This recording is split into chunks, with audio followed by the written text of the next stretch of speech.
Emancipation is a complex concept. We've done pilots in India, in Africa, in Latin America, in Canada, in Finland, in Wales just recently. And I think that it comes through the most important thing that we have seen with all these experiments is that the first and most important thing is it reduces stress. It reduces feelings of mental pressure, and it improves mental health. You can't be emancipated if you are living in chronic insecurity, in which stress is the dominant thing. You don't sleep well, you don't interact well with other people, you don't develop yourself, you make decisions, short-term decisions that are not necessarily beneficial in the long term, all that sort of thing. So I think the first thing you see when people have basic security is that they get better mental health.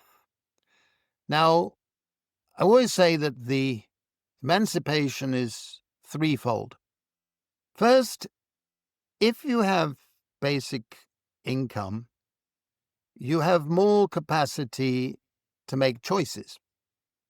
And that is why I call it libertarian freedom, if you like.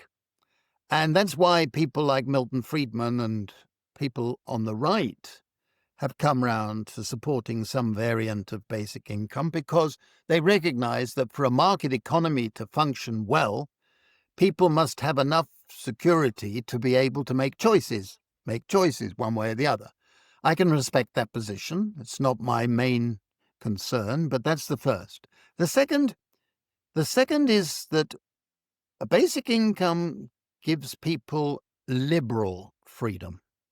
Now, liberal freedom is the freedom to be moral, the freedom to be able to make a decision because I think it is right, morally right. If you're chronically insecure and you've got a crying baby and you're worried about where the next meal is coming from, you will do anything to survive, right? And you will recognize what you do is not the moral thing. You just do it because you have to do it. People who have basic security are more likely to make moral decisions. That's freedom. That's freedom. To be able to make a decision because I think it is the right thing to do. And the third form of freedom is what we call Republican freedom. And that is freedom from being under control of people or institutions of unaccountable domination. And to give a simple example, a woman is not free if she has to ask her husband or a father or a partner whether she can do X, Y, and Z, even if she knows that 99% of the time he will say yes. A woman is only free if she can make that decision herself, regardless of what anybody else thinks. And I remember when we did a pilot in Southern Africa, and at the end of the pilot, I went to one of the villages and I called some young women across, teenagers, and I said to them, what's the best thing for you of having had this basic income for nearly 2 years? What's the best thing? And they giggled and, they were embarrassed and they're timid. They were teenagers. I was a foreigner, etc. But eventually one of them said, I'll tell you what, before we had our basic income, when the men came down from the fields at the end of the month with their wages in their pockets, we had to say yes. Now we have our basic income, we can say no. That's emancipation.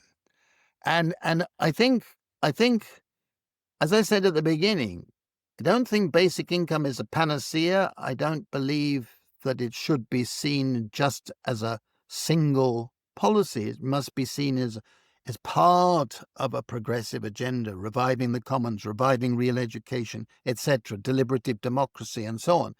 But I think that it is a fundamental element of any progressive policy. Look, I'm talking to you in one of the richest countries in the world. And don't tell me that you can't guarantee every Dutch person a basic income. Come on.